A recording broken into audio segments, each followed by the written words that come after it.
दुःख धेरै बेकार गरेँ भन्ने भएको छ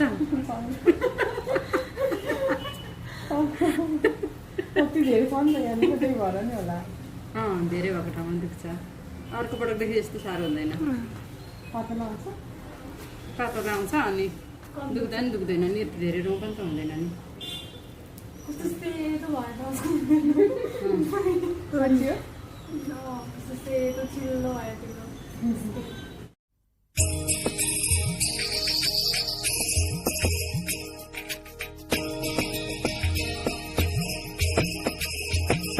नयाँ नयाँ ब्युटी टिप्सहरू थाहा पाउनको लागि हाम्रो च्यानललाई सब्स्क्राइब गरी जोडिनुहोला।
नयाँ नयाँ ब्युटी टिप्सहरू थाहा पाउनको लागि हाम्रो च्यानललाई सब्स्क्राइब गरी जोडिनुहोला।